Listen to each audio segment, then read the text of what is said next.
दोस्तों नमस्कार। आज की इस वीडियो में कुछ खास है।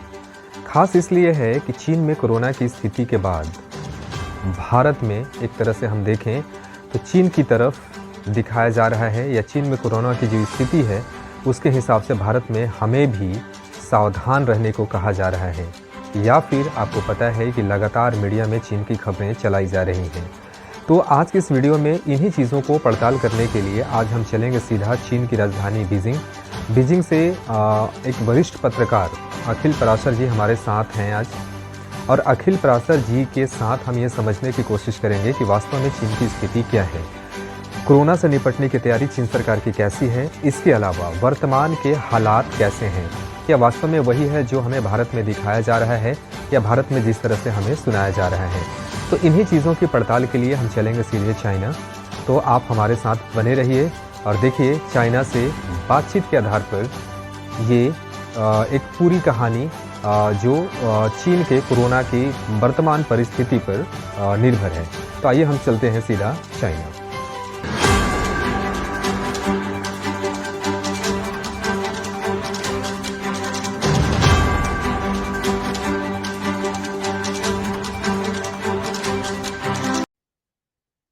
दोस्तों, जैसा कि मैंने अभी आपसे बताया, हम चलते हैं सीधे चाइना, चीन की राजधानी बीजिंग, जहां से कि एक वरिष्ठ पत्रकार अखिल पराशर जी हमारे साथ हैं। और अखिल पराशर के बारे में मैं थोड़ा बता दूं कि वो चीन में काफी समय से हैं, चीन का काफी अनुभव रखते हैं और वहां पर ये चाइना रेडियो इंटरनेशनल के लिए काम भी करते हैं, जिस पर कि लाइफ स्टाइल की बात करें, चीन की कला संस्कृति की बात करें, या फिर चीन के अलग अलग हम कह सकते हैं कि पर्यटन स्थलों की बात करें, इस पर भी लगातार ये काम करते हैं, लगातार रिपोर्टें दिखाते हैं वीडियोस और ऑडियो के माध्यम से भी।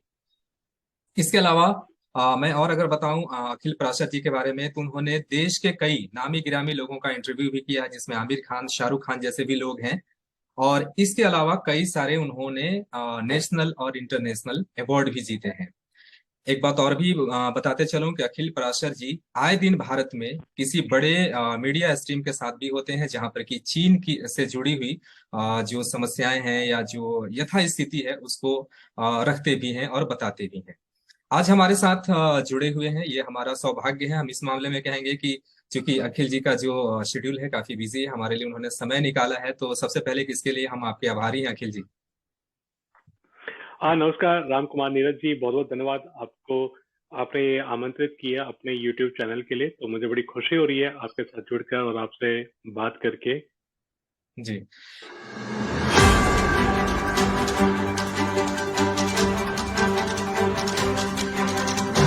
जानते हैं चीन की जो स्थिति अभी कोरोना को लेकर चीन अभी जूझ रहा है, भारत में लगातार नकारात्मक खबरें आ रही है। मेन स्ट्रीम की बात करें, प्रिंट मीडिया की बात करें या फिर डिजिटल मीडिया की बात करें, चारों तरफ अभी चीन की चर्चा है भारत के हिसाब से अगर हम बात करें तो। और एक से एक भयावह रिपोर्टें आ रही हैं कि मतलब लोगों की क्या स्थिति है, अस्पताल में काफी भीड़ है और इवन की डेथ तक की खबरें आ रही है। जाहिर सी बात है कि इस तरह की खबरें कहीं ना कहीं सुनने में अच्छा नहीं लगता, और हम सब चाहते हैं कि दुनिया में शांति हो। बट कुछ चीजें ऐसी होती हैं हम जो कि हमारे आपके कंट्रोल में नहीं होता, और परिस्थिति के आगे कहीं ना कहीं हमें तैयार होना पड़ता है और उसको अपने ढंग से फेस करने के लिए भी तैयार होना पड़ता है। तो अभी हम आपसे जानना चाहेंगे, आप चूंकि चाइना में हैं, अभी क्या स्थिति है कोरोना को लेकर चाइना में। जी, बिल्कुल, जैसे कि अभी आपने बताया कि जो भारतीय मीडिया है उसमें जिस तरह की रिपोर्टिंग हो रही है चीन को लेकर, वो काफी नेगेटिव है बहुत ही। और सुनने में, देखने में डर प्रतीत हो रहा है। और लग रहा है कि चीन में जो स्थिति है बहुत ही भयानक है। दरअसल हकीकत ये है कि चीन में स्थिति काफी नॉर्मल है। देखिए, इसमें कोई दो राय नहीं कि जो इन्फेक्शन रेट है वो काफी हाई है। जो चाइना में जो चीनी लोग हैं वो काफी ज्यादा संक्रमित हो रहे हैं, उनकी जो संख्या वो काफी बढ़ रही है। लेकिन आपको ये भी समझना होगा कि जो संक्रमण है वो 5 या 6 दिन में ठीक भी हो रहे हैं। लोग जो है 5 या 6 दिन में रिकवर हो रहे हैं और उनको सिर्फ माइल्ड सिम्टम यानी कि हल्के ही लक्षण नजर आ रहे हैं। और जैसे कि उनको बुखार होता है या बॉडी पेन होता है, गला खराब या खांसी, इस तरह की शिकायत हो रही है। और 5 या 6 दिन में ठीक हो रहे हैं। और जबकि अगर मैं अपनी भी बताऊं, मैं भी और मेरा परिवार जो है वो भी संक्रमित हो गया था पिछले 2 हफ्ते पहले, और मात्र 6 दिन के अंदर हम ठीक हो गए। तो इसलिए जो स्थिति चीन के अंदर जो भारतीय मीडिया में दिखाई जा रही है वो काफी भयानक तौर पर दिखा रहे हैं, जबकि बिल्कुल। हकीकत इतना नहीं है। और चीनी लोग जो है उनमें ना तो डर है और ना ही पैनिक है, तो वो काफी कूल है, काफी आराम से उसको ले रहे हैं जीवन अपना। मतलब उनको किसी तरह का डर नहीं है, तो वो उसको इजी फील कर रहे हैं और मात्र 5 या 6 दिन में वो ठीक हो रहे हैं। और अब तो एक बहुत ही नॉर्मल बन गया है, यानी कि कोविड जो आज से 2.5 या 3 महीने पहले की अगर हम बात करें या पिछले 2-2.5 सालों की बात करें, तो कोविड का नाम सुनते ही डर पैदा हो जाता था चीन के अंदर। लेकिन पिछले 1-2 महीने में कोविड को लेकर कोई डर नहीं है और किसी भी तरह का कोई पैनिक भी नहीं है। बहुत ही मतलब उसको बहुत ही इजी तरीके से उसको लिया जा रहा है और अपना घर पर ही आइसोलेट हो रहे हैं, घर पर ही क्वारंटीन कर रहे हैं। दवाइयां जो है कोविड की दवाइयां तो नहीं है, लेकिन जो कोल्ड की जो दवाइयां हैं, खांसी की जो दवाइयां, बुखार की दवाई है, वही लेकर अपने आप को वो ठीक कर रहे हैं। तो ऐसा कोई पैनिक नहीं है, ऐसा कोई डर का माहौल नहीं है चाइना के अंदर, और लोग आराम से ठीक हो रहे हैं।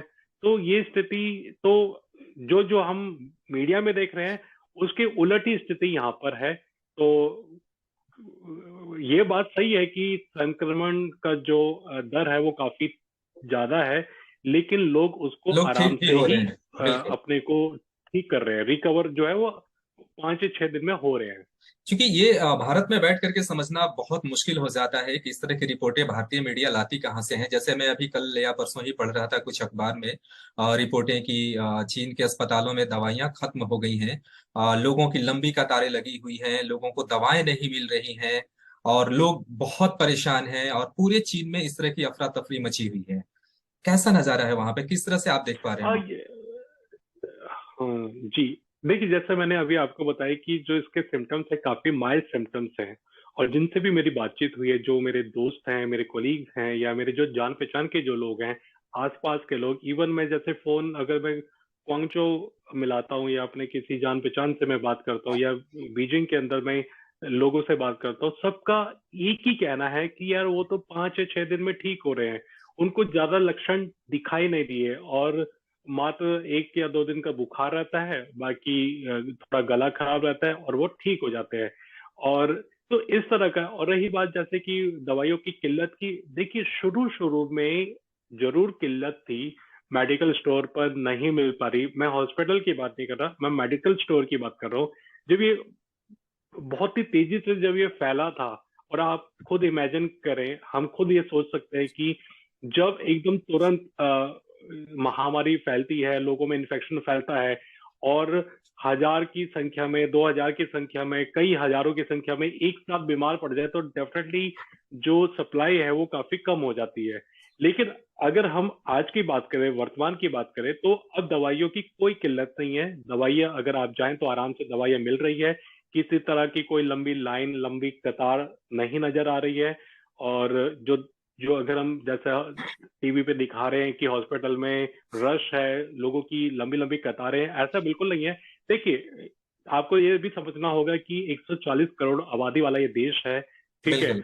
और तो डिमांड एंड सप्लाई का तो फर्क पड़ता ही है ना, कि जब इतनी अचानक से मांग बढ़ जाती है तो कहीं ना कहीं थोड़ी सी जो व्यवस्था है वो हिल जाती है। लेकिन सरकार जो है वो हर संभव प्रयास कर रही है उस व्यवस्था को दुरुस्त करने के लिए। और पहली बात तो कि किसी भी इंसान को अगर कोविड इन्फेक्ट हो गया है वो, तो उसको किसी हॉस्पिटल में या जो सेंट्रल क्वारंटीन सेंटर है वहां जाने की कोई आवश्यकता नहीं है, उनको सिर्फ अपने घर पर ही रहने की आवश्यकता है। और आज तो ये अब ऐसा माहौल बन गया है कि लोगों को कोई डर ही नहीं है। और इवन अब तो चाहे आप में सिम्टम्स है या नहीं है, तो आप ऑफिस भी जा सकते हैं। तो यहाँ तक भी इतना नॉर्मलाइज हो गया, इतना सामान्य हो गया है, जो कि जो जो मीडिया है वो चीज को नहीं दिखा रहा। लेकिन अब यहाँ पर क्या है कि सारे पार्क खुले हुए हैं, सारे सुपरमार्केट खुले हुए हैं, सिनेमा हॉल भी खुले हुए हैं, जिम भी खुल चुके हैं, और जितने भी रेस्टोरेंट है वो भी खुले पड़े हैं। तो यानी कि देखकर आपको बिल्कुल भी नहीं पता लगेगा कि क्या यहाँ पर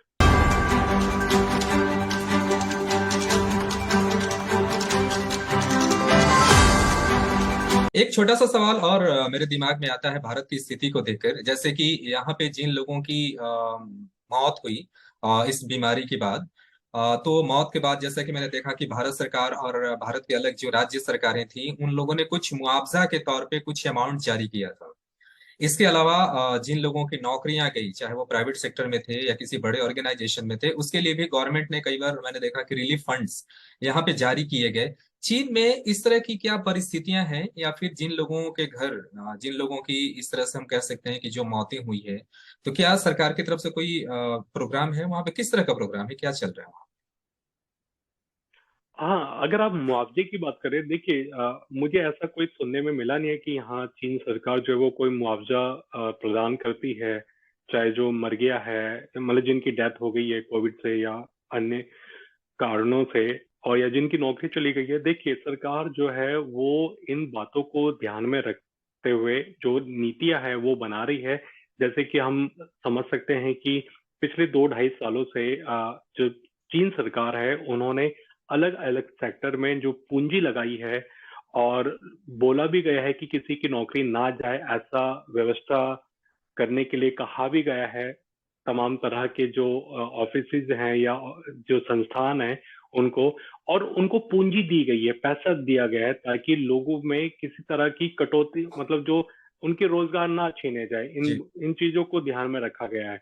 और साथ में जो दरअसल क्या है कि अब जो सरकार ने ये बोला है कि डेथ जो है वो ये देखा जाएगा कि क्या उनकी डेथ कोविड से हुई है या अन्य बीमारियों से हुई है। देखिए, दरअसल क्या है कि अब उन संख्या को नहीं काउंट किया जाएगा जो कि पहले से वो किसी बीमारी से ग्रस्त है, जैसे सपोज करो वो बीपी से ग्रस्त हैं या जी। डायबिटीज से है या हार्ट की दिक्कत से ग्रस्त है, और उनको कोविड हो जाता है, तो उनको कोविड मृत्यु घोषित नहीं किया जाएगा। उनको कोविड से डेथ हुई है वो चीज नहीं कहा जाएगा।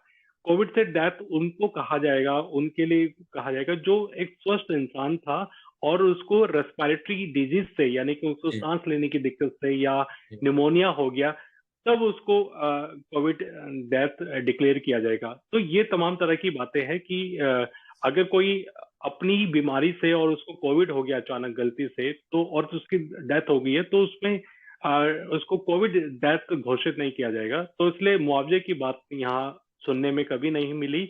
लेकिन ये बात सही है कि चीन सरकार ने जो भी अलग अलग सेक्टर्स हैं, मैन्युफैक्चरिंग सेक्टर हो गया, बैंकिंग सेक्टर हो गया, तमाम तरह के जो सेक्टर्स हैं उसमें पैसा लगाया गया है ताकि जो भी सेक्टर्स हैं उनको पैसा मिले, पूंजी मिले, और आगे जो भी इनकी इकोनॉमिक एक्टिविटीज है उसमें किसी तरह की रुकावट ना आए।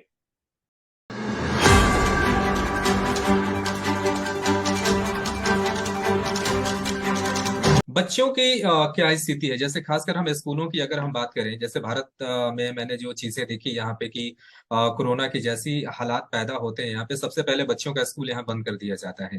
हालांकि एक दो वीडियोस जो जी चाइना से आ रहे थे, मुझे नहीं पता उसमें कितनी सच्चाई है, बट जो हमने देखा कि सारा लेटेस्ट टेक्नोलॉजी लगा दिया गया है, बच्चे जब स्कूल पहुंच रहे हैं तो प्रॉपर उनकी स्कैनिंग हो रही है, और प्रॉपर स्कैन के बाद ही वो अपने क्लासरूम तक बच्चे पहुंच रहे हैं, और बताया गया कि ये चाइना से आ रही कुछ वीडियोज हैं। बट मुझे नहीं पता उसमें कितनी सच्चाई है। जरा सा आप बताएं वहां पे स्कूलों की क्या स्थिति रहती है, खास करके इस कोरोना वाले पीरियड जी जी, बिल्कुल। दरअसल आज के टाइम की अगर हम बात करें तो इस समय जो भी स्कूल्स हैं या किंडरगार्टन हैं वो सारे के सारे बंद है, और जो भी स्कूल्स के जो बच्चे हैं उनकी जो पढ़ाई है वो सारी ऑनलाइन पढ़ाई हो रही है। तो में? इस समय कोई भी बच्चा स्कूल नहीं जा रहा है। और किंडरगार्टन की बात करें तो किंडरगार्टन में तो कोई ऑनलाइन क्लास नहीं होती है, तो बच्चे तो अपने घर बैठे ही हैं।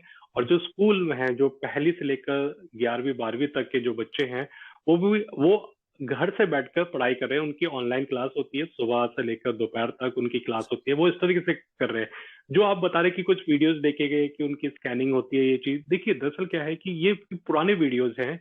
जब आपको ध्यान होगा कि इस साल मई या जून में जब लॉकडाउन लगा था और उसके बाद जब खुला था और जब बच्चे स्कूल जाने लगे थे, तब उसके लिए ये प्रॉपर व्यवस्था की गई थी कि उनका जो भी टेम्परेचर है वो चेक होगा, जी। उनका डेली न्यूक्लिक एसिड टेस्ट भी किया जाएगा, ये तमाम तरह के। तो यानी कि जो वीडियोस की जिनकी आप बात कर रहे हैं वो पुराने वीडियोज हैं, वो आज के लेटेस्ट वीडियोज नहीं है। लेटेस्ट जो खबर वो यही है कि बच्चे अपने स्कूल जा नहीं रहे, वो घर से ही पढ़ाई कर रहे हैं, जिसे हम बोल सकते हैं स्टडी फ्रॉम होम, तो वो चल रहा है। और किंडरगार्टन के बच्चों की छुट्टियां हैं, तो इस तरीके से तो वो उनको कहीं बाहर अभी जा नहीं रहे वो स्कूल में। जो बड़े लोग हैं, जो प्रोफेशनल लोग हैं, क्या उनके लिए भी वर्क फ्रॉम होम चल रहा है अभी? ज्यादातर, क्योंकि जितने भी यूनिवर्सिटीज हैं, स्कूल्स हैं, सभी बच्चों का क्या है कि वो स्टडी फ्रॉम होम कर रहे हैं, यानी कि घर से ऑनलाइन क्लासेस उनकी हो रही है। और जो प्रोफेसर हैं और जो टीचर्स हैं वो भी वो ऑनलाइन ही क्लासेस दे रहे हैं। तो इस समय अभी कोई भी फिजिकल स्टडी कुछ नहीं हो रही है, सारी की सारी ऑनलाइन क्लासेस हो रही है। ठीक है अखिल जी, बहुत बहुत धन्यवाद, आपने समय निकाला और हमारे लिए समय निकाला और बहुत सारी चीजें बताई आपने चीन के बारे में, खास करके कोरोना को लेकर के। जाहिर सी बात है कि काफी यहाँ पे चिंता है।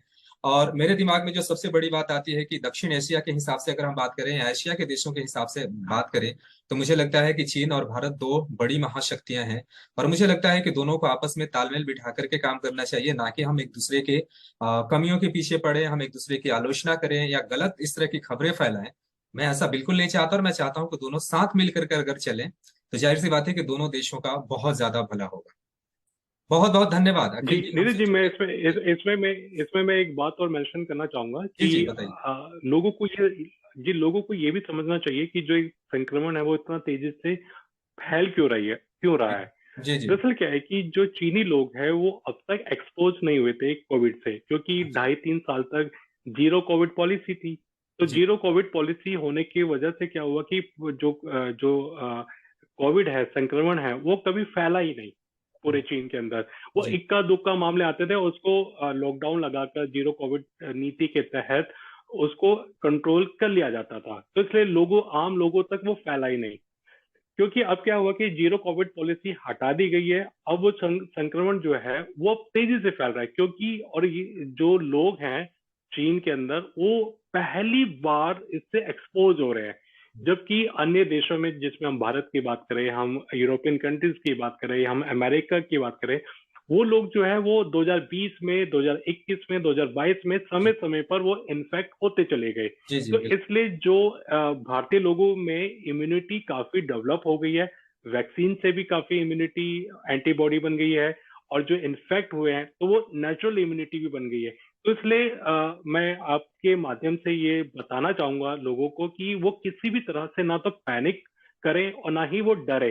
और उनको तो ये समझना चाहिए कि उनके पास तो ऑलरेडी एक कवच है, जिससे कि वो अब कोविड चाहे कोई भी वेरिएंट आए उससे बच सकते हैं। क्योंकि उन्होंने डेल्टा वेरिएंट को भी झेल लिया है, जी जी उन्होंने वैक्सीन 2-2, 3-3 बूस्टर शॉट जो जी है वो भी लगवा ली है। तो बिल्कुल। इसलिए किसी तरह का डर का माहौल नहीं पाले और ना ही पैनिक करे। और जी जो हो रहा है वो चीन के अंदर हो रहा है और लोग उससे पार पा भी रहे हैं। और जी आप ये भी देख सकते हैं, जैसे मैंने बताया कि माइल्ड सिम्टम्स हैं, तो मात्र 5 या 6 दिन में लोग ठीक भी हो रहे हैं। तो बिल्कुल। किसी भी तरह से घबराने की कोई आवश्यकता नहीं है, जल्दी स्वस्थ हो जाएंगे। जी बहुत बहुत धन्यवाद अखिल जी, समय निकालने के लिए। मुझे पता है जी आपके समय बहुत कीमती है, तो फिर भी आपने हमारे लिए समय निकाला, इसके लिए बहुत बहुत धन्यवाद। जी, थैंक यू, धन्यवाद।